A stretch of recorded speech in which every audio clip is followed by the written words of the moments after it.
Je suis Sylviane Gaillet, donc je travaille au pôle appui juridique et stratégique et plus particulièrement au service juridique. Et ma passion, c'est la peinture.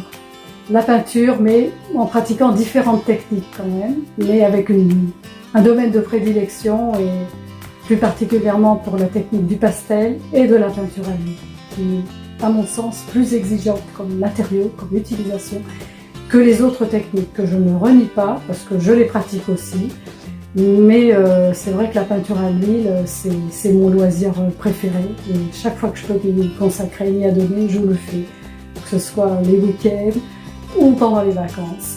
Avant de me consacrer plus particulièrement à la peinture à l'huile, je suis passée par un intermédiaire qui est intermédiaire entre le dessin et la peinture à l'huile, le pastel, qui se réalise avec moi j'utilise des pastels secs, qu'on appelle des craies sèches, contrairement au pastel gras. Alors, les craies sèches, qui peuvent être d'une utilisation différente, on peut faire un effet de douceur avec le pastel et ça permet notamment le contact avec les matières, ce que j'apprécie aussi, ce qui n'est pas ce contact avec la peinture à l'huile. Par contre, l'intermédiaire, il y a le pinceau entre la main et le support, tandis que le pastel, on peut estomper avec les doigts, faire des nuances, pas avoir crainte de se salir les doigts, hein, par exemple. Mais on peut le pratiquer aussi soit de façon hachurée, soit de façon plus lisse. Donc moi, ça a été le tremplin. J'ai commencé par le dessin, le pastel, et je suis arrivée à la peinture à l'huile, qui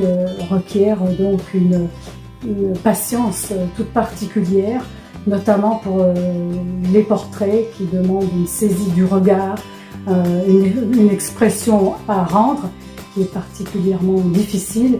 Mais bon, c'est ce qui me convient parce que je ne suis pas un peintre de la rapidité, je ne suis pas pour la rapidité. Mon domaine d'intervention, c'est plus le portrait à l'huile, qui requiert de la précision pour saisir un regard, en superposant les différentes couches de peinture, en attendant le séchage entre chaque couche de peinture. Alors même si je pars d'un support que je peux trouver n'importe où, je ne recopie pas, je fais une autre tête, un autre portrait que celle qui m'a servi de support. J'adapte, je fais une autre couleur d'yeux, une autre forme de bouche, de nez. Je crée le portrait, je crée un autre personnage. Et pour moi, c'est ce qui est intéressant dans la peinture à l'huile au portrait.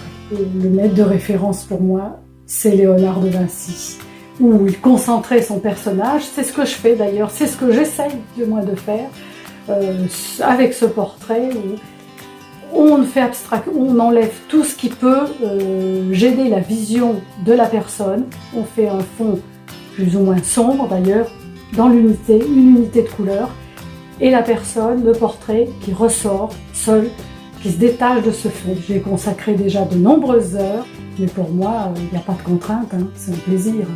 Mon souhait aujourd'hui, ce serait de pouvoir faire partager cette envie de dessiner et peindre via une exposition qui sorte un peu de mon atelier et que ça ne reste pas dans les quatre murs ou simplement visualisé par des proches, que ce soit vu par un plus grand nombre de personnes qui pourraient aussi apprécier mon style de peinture et aussi pouvoir les pratiquer par eux-mêmes, pourquoi pas.